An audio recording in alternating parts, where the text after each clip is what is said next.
So I know I'll probably get a little bit of shit for standing up for this guy, but at this point I don't really care, because he deserves to be stood up for. So on Twitter last night, I had seen a debacle pretty much unfold over this guy's reaction to the new Star Wars trailer. So if you're unaware, a new Star Wars movie is coming out, which is obviously one of the most popular movies of all time. Lots of people care a lot about Star Wars. Now, this guy is definitely one of those people. So, the guy in question's name is @TheEricButts on Twitter. He has a YouTube channel under the same name. And he's just kind of a nerd. I mean, let's be honest. The guy is really into these movie trailers. He does movie trailer reactions. He reviews things. He unboxes things.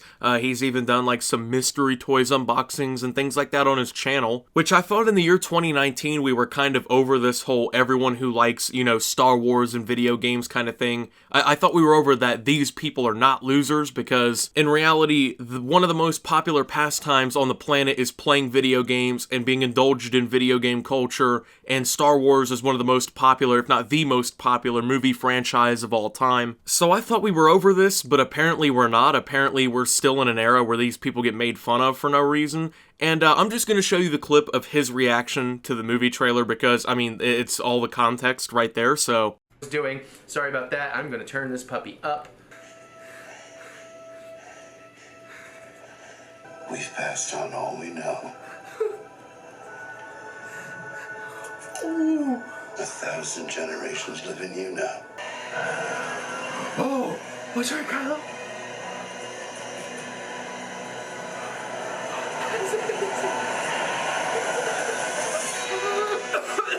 No fucking way.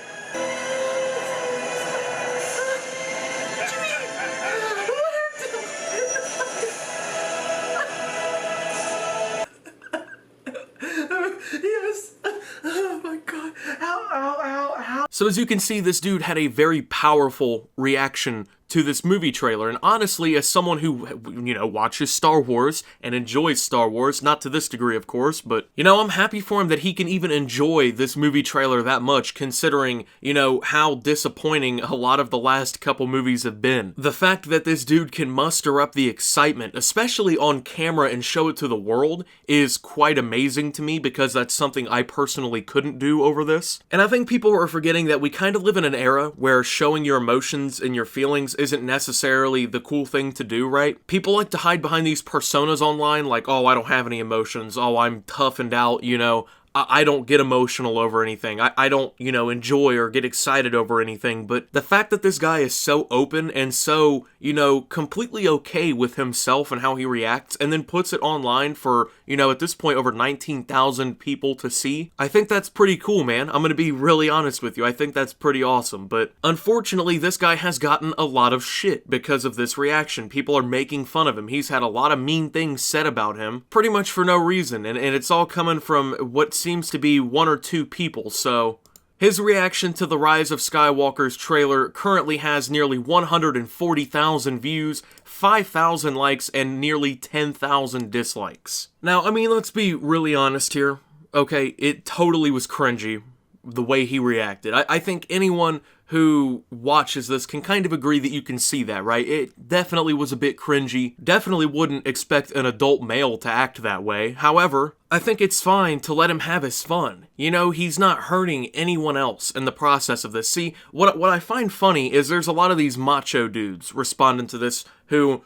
This is what happens when it's so much soy in video games, you know, saying that stupid shit. You know what's funny? And what's really ironic? The same macho dudes who make fun of people like this are the same guys who go to a Buffalo Wild Wings every Sunday during NFL seasons, get drunk off their ass, and cry when their home team loses. So it's like, I don't understand the negative reaction to it. It's like, yeah, this guy's getting excited over some nerdy shit, like he's getting hyped up over Star Wars, and what's probably going to be a subpar movie at that. But, I mean, have you been inside of literally any bar or sports grill in the United States, or literally anywhere in the world during a sports match? I mean, over in like Europe and shit, people die over soccer matches. People actually get trampled or killed in fights and riots and all kinds of shit over soccer. Yet these are the same people making fun of this dude crying over a Star Wars movie. It's like, dude, you've been idolizing the same 13 dudes who play a sport you could never play for the last 14 years,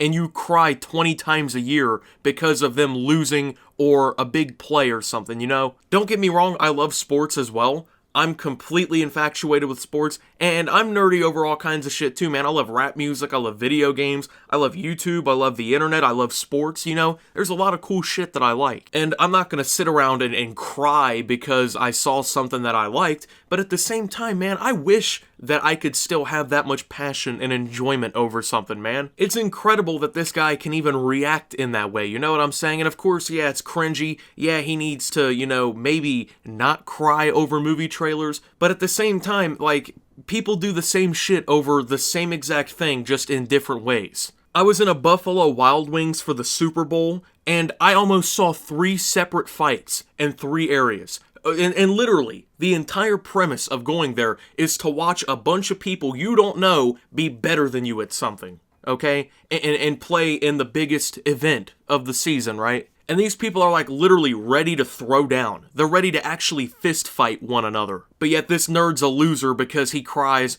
over Star Wars trailers. You cry when a grown man you don't know who is infinitely richer and more successful than you misses a field goal late in the game. So go ahead and talk about that soy a little bit more, right? And then there's these women on Twitter, okay? There's these women on Twitter making fun of this dude, talking about how he's undateable. I think the truly undateable people in this world are people who look at somebody else enjoying something and having a good time, and you know, he's probably living in some nostalgia because, I mean, Star Wars has only spanned like half a century at this point, so basically his entire life, if not even more than that, so he's probably a little bit in that. I'm saying the most undateable people, in my opinion, are people who see people who are genuinely happy about something like that, and who actually find enjoyment in something like that that isn't hurting anyone else, and they shame them for it and make fun of them for it. Like, you can be the hottest bitch in the world. You can have the nicest rack and the fattest ass, right? If you're gonna make fun of me and shit on me and call me undateable because I enjoy something that you don't, it's like, at that point, you know, you're the undateable one, you know? I think that that's how people should be viewing shit like this, so. And since apparently this is the whole new population of undateable men, if we're gonna keep being stereotypical, because apparently there's no Star Wars or superhero movie obsession fans or anything who can actually, you know, like, contain their emotion over it and stuff like that. If we're gonna be stereotypical, have you seen some of the stupid shit women watch and get excited over? I've seen grown women cry over Keeping Up with the Kardashians. You're sitting here making fun of this dude for crying over a powerful story that has lore that spans longer than your grandparents have been alive, right? Yet you tweet twice a week about how Kim Kardashian got her throat fucked by some other celebrity and might be having another kid, and how she has 100,000 times more money than you do. It's super ironic to me. The same people making fun of this guy are the same people doing shit and other things. Like, I mean, if we're gonna be stereotypical here, let's be stereotypical. Let's just go all out on it. I mean, they're undateable because they enjoy Star Wars so much. Which dude would you rather date here, okay? Some douchebag who goes to the bar every weekend, gets completely shit-faced, gets in fights, starts a bunch of commotion with all these other people over football or basketball or whatever sport it is, comes back home and basically is just a wash-up and does nothing with his life and is just basically sitting around the house the entire weekend, not helping with anything, most likely has a very low-end job and hates his life? Or would you rather date the guy who goes and he likes Star Wars so much that he cries on camera, has tens of thousands of people subscribed to him on the internet, is capable of showing emotion and care about something, which generally I would think means that, I would think that means that a woman would find him more attractive, because, I mean, women have been talking about how this toxic masculinity shit for God knows how long, where men can't show their emotions and cry, and then when they do, over shit they care about, they just get ridiculed on the internet. That's what I find funny, but, I mean, which one would you rather have? You know, the quiet, simple guy who cries over Star Wars, or the loud, brazen loser who goes and fights in bars over football? I mean, I think that maybe the nerd might be the way to go. I mean, just look at the most actually successful people in the world. You know, Elon Musk, You know, the guy who's literally trying to put human beings on Mars is trying to make us a space-bearing species. The guy who is helping popularize the electric car, and to be more exact, is popularizing the luxury electric car. The guy whose net worth is over $20 billion. Why don't you go ahead and show me a bunch of those athletes and those macho men who have net worths of more than $20 billion? What about your boy Bill Gates? You know, Microsoft's man. You know, the dude with a net worth of $100 billion, 5 times that of Elon Musk's? The principal founder of Microsoft, the guy that helped literally create the modern, usage of computers that you see today. The guy who basically started Xbox. Computers, technology, and the internet would not be where it's at today if it wasn't for Bill Gates. You know, the guy who's currently working to cure AIDS and a bunch of other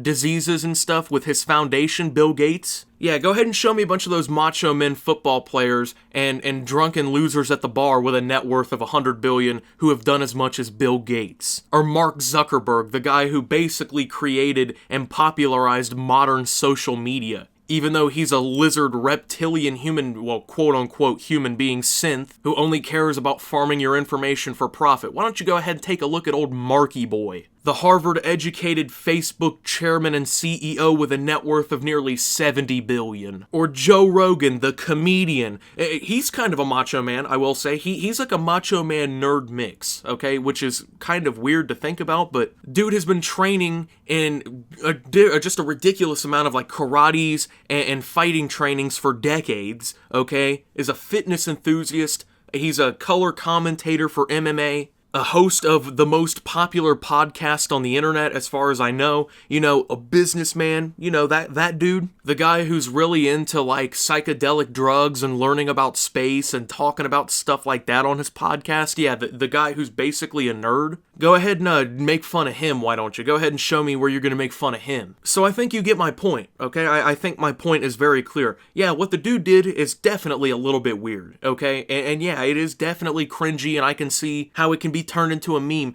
but to literally make fun of him and shame him for being that interested in something is completely stupid. If that's the case, I don't want to see your dude out here in a bar crying over football or crying because his team lost in the NBA Finals. I don't want to see you out here crying over the Kardashians and shit on social media. I mean, let's just be stereotypical all the way if we're gonna do it. Gamers are the most oppressed people on earth, guys. So, like I said, I know I'll probably get shit for sticking up for this guy because, I mean, the dude deserves it. At the end of the day, he's not hurting anybody with his interest. He doesn't deserve to be made fun of and lambasted online because he's interested in something. I'm sorry. And you know what? I'm even going to drop his channel link in the description, and I'm going to drop his Twitter down there. You know, go check out some of his content. If you genuinely enjoy his videos and you think he's a good person, do me a personal favor and follow him and subscribe to him. Go drop a like on his video because the dude doesn't deserve the shit he's getting.